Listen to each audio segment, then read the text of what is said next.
Today, we are checking out the entire history of Formula One, I guess. Now, it's been a while since we had any Formula One.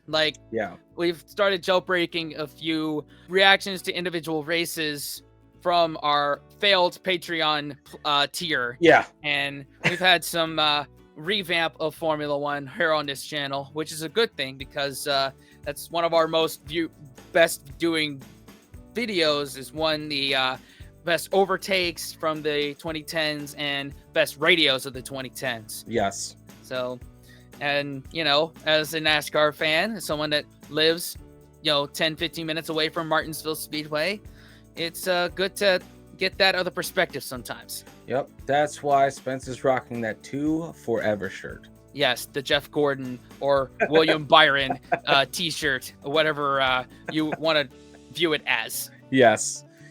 But yeah, no, I can't wait. On these types of like motorsport videos, I'm always on the edge of my seat. Like, it's so interesting, it's so fascinating, this whole world that I was just not privy to. I knew it existed. I never, as a person from the mid-east coast, right? Mid-Atlantic, it's just not a thing. It's just not part of the culture. It's not ingrained. You lived in Maryland, close to DC. The closest tracks to you were in Richmond, Virginia, and Dover, Delaware. Yep. So it wasn't something you grew up with. No. So it, like, discovering these things exist and how much skill it actually takes it's just nice to know more, right? Yeah. It's just nice to know more. And it's because before it's easy to judge. It's just like, oh, they're just doing this. They're just driving on the road. Yeah. Well, technically, yes, but they're technically having, at least F1 is flying airplanes that don't take off. Right. It's so different. Right. Oh, yeah. Man. I could tell you it's different. But my privy is, taking what you drive on the street and souping it up for an endurance race. I love that. We're peeling back the layers. At least for me, I just get so enthralled. I'm like in it. I'm like, oh my God, this is crazy. Yeah. And this should be like a good, pardon the pun, crash course on it since it's, one of those I guess videos. History of the world, I guess. History of Premier League, I guess. Dude, if it's one of these super fast talking ones, oh my God. You're going to want to strap in. Jesus. Mm-hmm. Because that History of the World, man, even though I've listened to that multiple times, it's so fast. It's so fast. So. Yeah. But History of Premier League wasn't as fast. I mean, it was very fast paced, but you could watch it. You could definitely watch it. I don't know is this made by the same guy? No, it's not by the same guy. Okay, it's some other guy. But good. Anyway. Good. Yeah. Anyway, before we get in, if you're new here, we're Embrace the Suck 21. Yes. I'm Daniel. And I'm Spencer. Yes. Hit that subscribe button.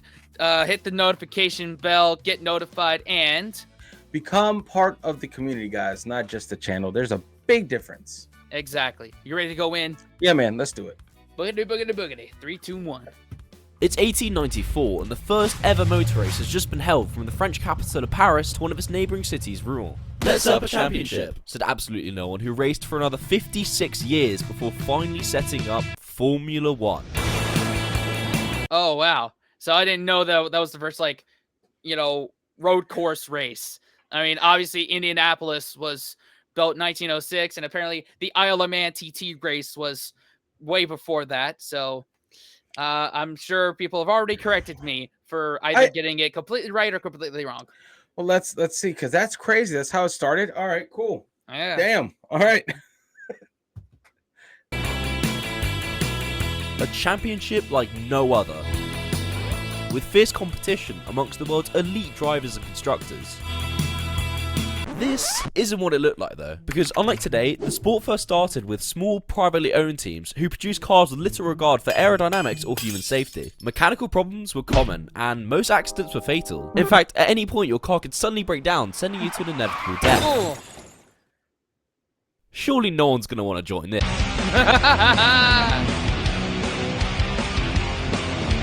Wow, it seems like people really do. And despite the prospect of imminent death, the Formula 1 train was full steam ahead. A governing body was set up, now called the FIA, and 81 drivers decided to race in 1950, including this man, the first ever world champion Nino Farina, an Italian driver driving for an Italian team. But it's not Ferrari. Although it may seem crazy today, Alfa Romeo dominated the first era of Formula 1 alongside Ferrari. They drove pre-war car designs with an engine in front of the driver and ran on a budget so small it would give Christian Horner an aneurysm. This Formula 1... Wow.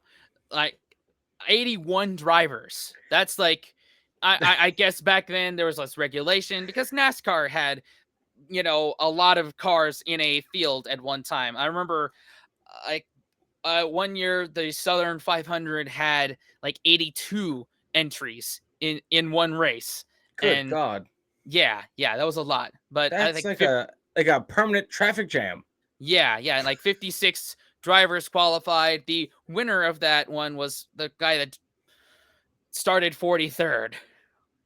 Wow. Yeah. Absolutely crazy. But then again, Spence, like these cars in the beginning were not going no 100 and 200 miles an hour. Right. It wasn't as fast. It wasn't as fast.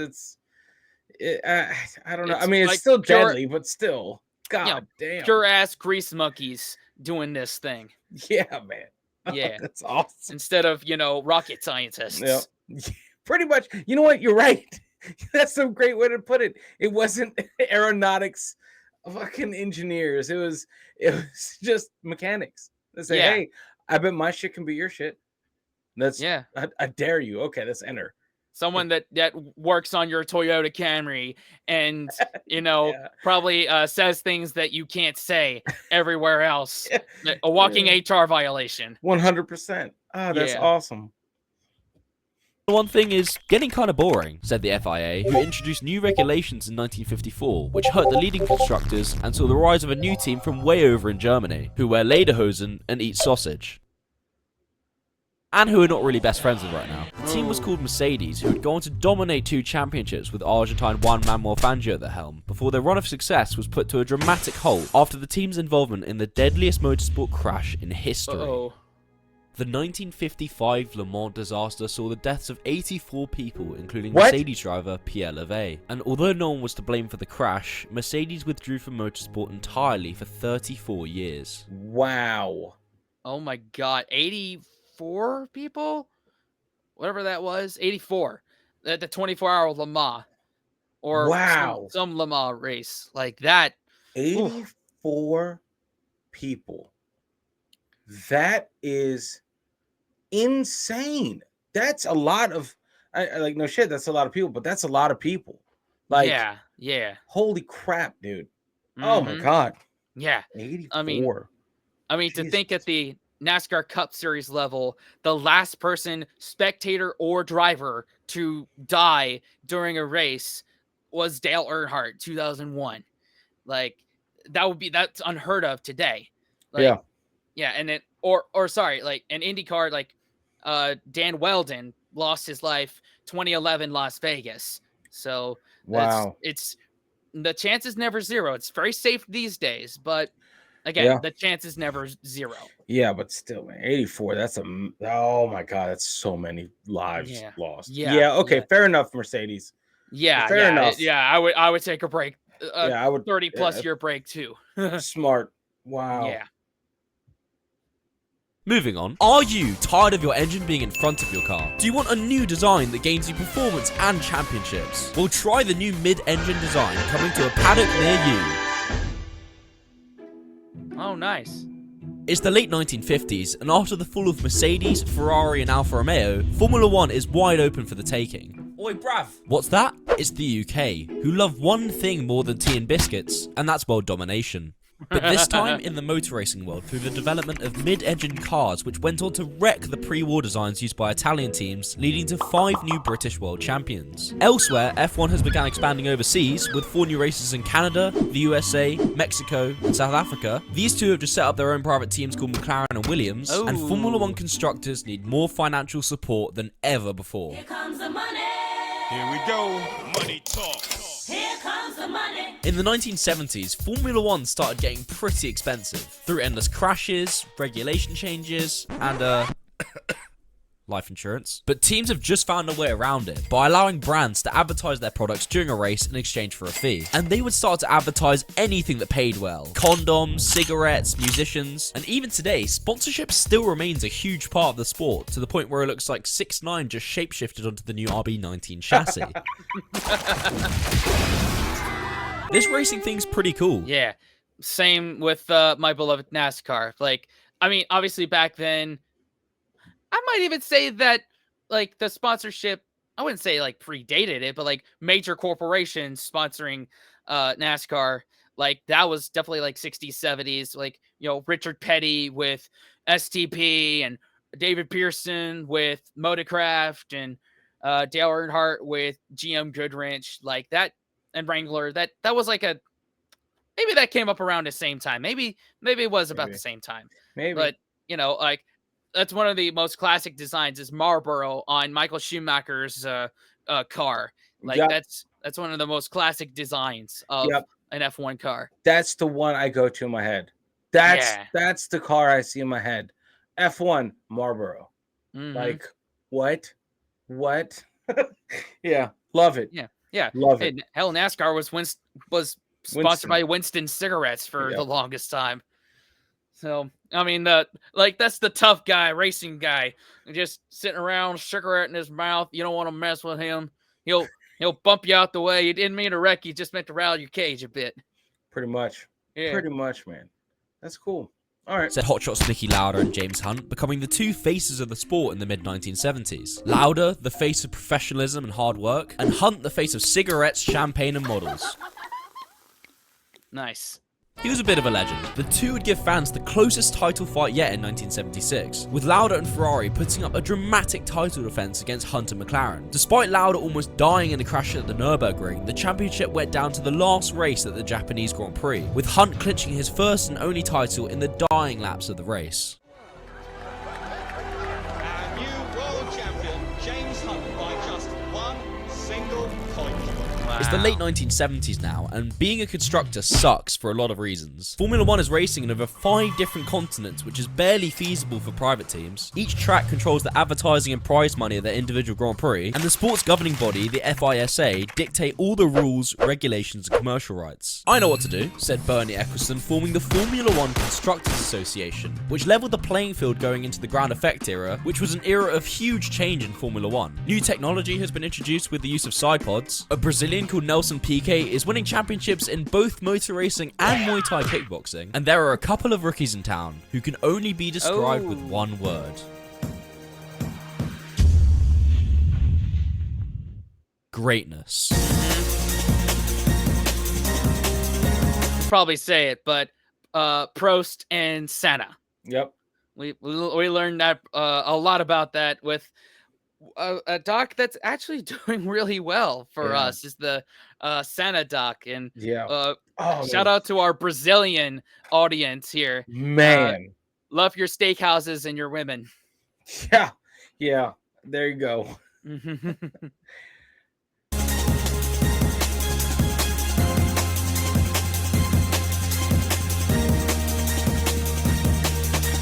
Who are these guys? Alain Prost and Ayrton Senna, who started their rise in Formula One during the mid-1980s. Prost was simply sensational, winning the 1985 and 1986 championships with McLaren, and Senna had a driving style so mesmerizing that it actually made you forget that he was in a relationship with a 15-year-old at the time. McLaren believed that these two would be a great pairing, which honestly makes me question what they were smoking out of the exhaust pipes, because instead it led to a fierce rivalry with 2 championships ending in dramatic fashion in Japan. Oh yeah. I mean, seriously, what did they expect to happen? It's 1992, and Williams have just developed a technology called active suspension. Hey, why don't we use it to dominate the grid for 2 years? Said Williams using it to dominate the grid for 2 years, which saw Nigel Mansell and Alain Prost win back-to-back championships with the team. Heading into the 1994 season, Formula One was set for one of its most exciting years yet. Ayrton Senna moved to Williams, replacing the retiring Prost. Newcomer Michael Schumacher was given a competitive car at Benetton, and Ferrari had hopes of a rebound year, with Gerhard Berger and Jean Alesi at the wheel. Oh boy! What an exciting year this will be. Oh. Oh, we're gonna see it again.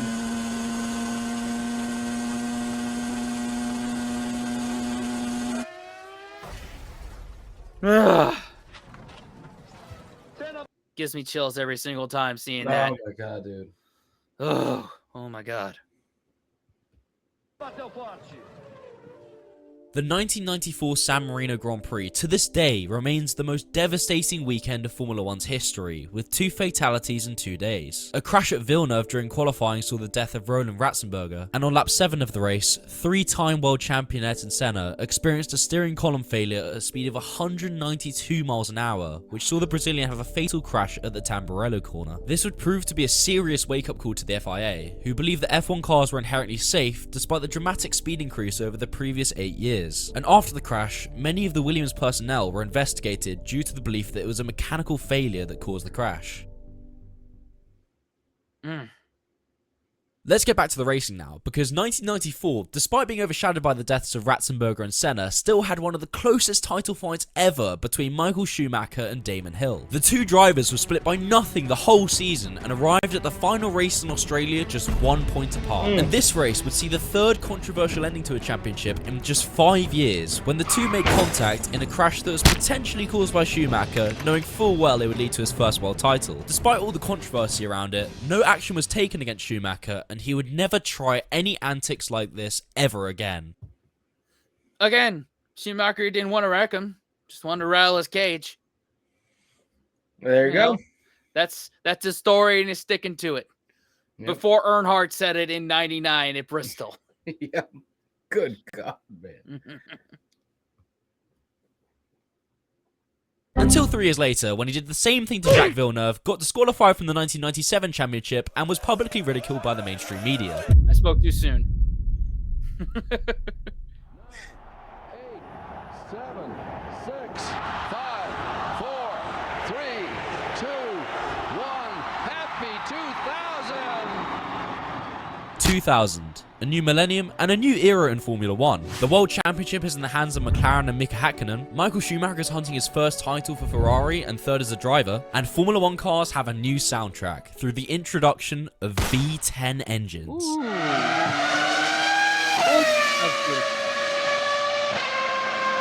At this point, no driver had won more than 2 I'm titles. gonna play that again. I'm gonna play that again because it sounded so great. Engines. Crazy, dude.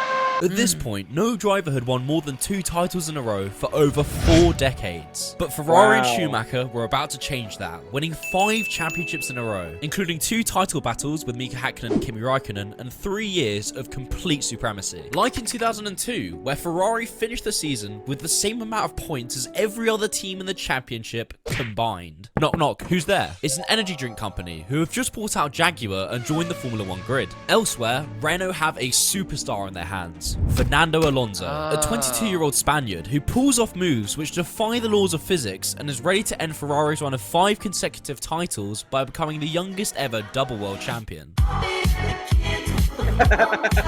I want to be great again, said McLaren, who went into the 2007 season with an all-new driver lineup and a brand new plan that would bring them championship success. The plan involved signing the defending champion Alonso and an inexperienced rookie to ensure no competition in the team. What's the worst that could happen?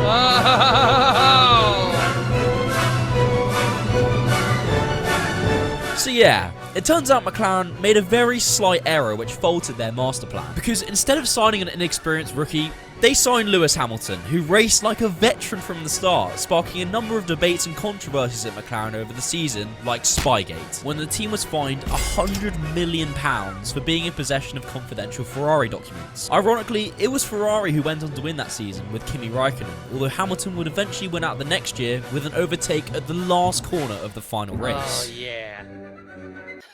Wow. I remember we checked out the 08 Brazilian Grand Prix. Brilliant last corner right there. And Crazy. Wow. Like Mercedes just totally did the Uno reverse card without even trying. Yeah. They thought, oh, this rookie won't do nothing. 8 championships later, Yeah, like, 8 world titles. Shit. Man. Mm.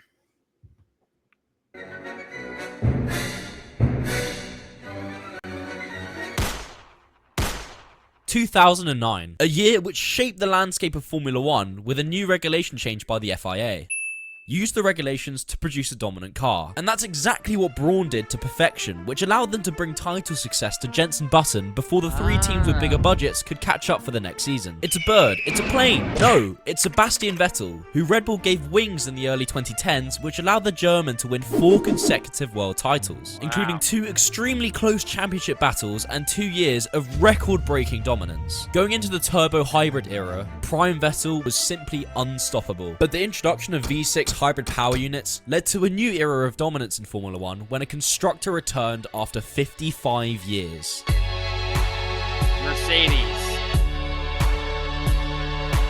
So sorry, I take that back. It wasn't Mercedes that made the mistake of hiring Lewis Hamilton. It was another team. So no fault to Mercedes. I want to clean that one up. So they came back in swinging. Mercedes is like, my bad for those 84, but now we're going to change the world. Yeah, exactly. Right. Good God. All right, whichever team that was, I can't remember who it was. That was like when Jeff Gordon hired Jimmy Johnson to drive for Hendrick Motorsports. He was the GOAT of NASCAR at the time, and then Jimmy Johnson did what Michael Schumacher did and won 5 in a row from 2006 to 2010, and rest is history. Yep.